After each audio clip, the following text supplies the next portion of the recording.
कहानी की शुरुआत होती है एक पहाड़ी रास्ते से गुजरती हुई 3 स्कूल बसों से। उन बसों में सिर्फ लड़कियां बैठी होती हैं जो एक एजुकेशनल ट्रिप पर जा रही थी। उनमें से एक लड़की थी आरिका। वो बाकी सबसे अलग खामोश बैठी अपनी डायरी में कुछ अजीब स्केच बना रही थी, ऐसे दरवाजे जिनके पीछे अंधेरा था। उसकी दोस्त हंसते हुए कहती है, तुम हर वक्त ये अजीब चीजें क्यों बनाती रहती हो? बाहर देखो कितना खूबसूरत नजारा है। जैसे ही उसकी दोस्त उसकी डायरी छीनते हैं, आरिका का पेंसिल नीचे गिर जाता है। वो पेंसिल उठाने के लिए झुकती है और तभी अचानक एक अजीब सी चमक बसों के आर पार गुजरती है। अगले ही पल तीनों बसें दूर से कट चुकी थीं। अंदर बैठी सभी लड़कियां 2 हिस्सों में बट चुकी थीं। आरिका धीरे से उठती है और सामने का दृश्य देखकर चीख उठती है। वो सिर्फ इसलिए बच गई क्योंकि वो झुकी हुई थी, लेकिन असली डर अभी शुरू हुआ। हवा फिर से चलती है, पर ये साधारण हवा नहीं थी। जहाँ से गुजरती चीजें कट जाती। आरिका भागने लगती है। रास्ते में उसे कुछ और लड़कियां मिलती हैं। वो उन्हें नीचे झुकने को कहती है, लेकिन देर हो चुकी थी। हवा उन्हें भी खत्म कर देती है। भागते भागते वो एक झील के पास पहुँचती है। झील का पानी लाल था। उसमें पहले से सैकड़ों कटी हुई लाशें बह रही थी। वो घबराकर एक लाश के कपड़े पहन लेती है और जंगल की ओर भागती है। स्कूल या नया लेवल। अचानक सीन बदलता है।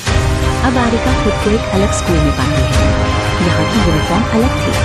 लड़कियां उसे पहचानती हैं। अरे आरिका, तुम ठीक हो? वो हैरान हो जाती है। क्या तुम सच में मेरी दोस्त हो? उसे कुछ भी समझ नहीं आ रहा था। तभी स्कूल की खिड़कियां जोर से हिलने लगती हैं। हवा फिर लौट रही थी, लेकिन इस बार कुछ अलग होता है। टीचर क्लास में आती है और अचानक पिस्टल निकालकर फायरिंग शुरू कर देती है। आरिका फिर से बच जाती है क्योंकि वो डेस्क के नीचे झुकी हुई थी। अब उसे समझ आ जाता है, ये सब एक पैटर्न है। हर बार वो झुकती है और हर बार बच जाती है। आईना और सच। भागते भागते वो एक पुलिस स्टेशन पहुंचती है। वहाँ एक महिला ऑफिसर उसे आईना दिखाती है। आईने में वो खुद को पहचान नहीं पाती। अब उसका नाम आरिका नहीं था। वो किसी और की तरह दिख रही थी और लोग उसे दुल्हन कह रहे थे। अगले ही सीन में वो चर्च में खड़ी थी। उसकी शादी होने वाली थी, लेकिन जैसे ही वो आगे बढ़ती है, दूल्हे की जगह एक काला ताबूत रखा होता है। ताबूत खुलता है, अंदर से एक नकाब पहना इंसान निकलता है। वो कहता है, लेवल 3 कंप्लीट करने के लिए तुम्हें स्वीकार करना होगा। आरिका चिल्लाती है, ये सब क्या है? गेम, असली दुनिया। वो भागती है और अचानक एक दरवाजे से बाहर गिरती है। अब वो एक अंधेरे कमरे में थी। सामने एक बूढ़ा आदमी VR हेडसेट पहनकर गेम खेल रहा था। स्क्रीन पर वही कैरेक्टर दिख रहा था, आरिका। बूढ़ा आदमी मुस्कुराता है, तुम लोग सिर्फ डेटा हो। तुम असली दुनिया में बहुत पहले मर चुकी थी। मैंने तुम्हें अपने गेम के लिए फिर से बनाया है।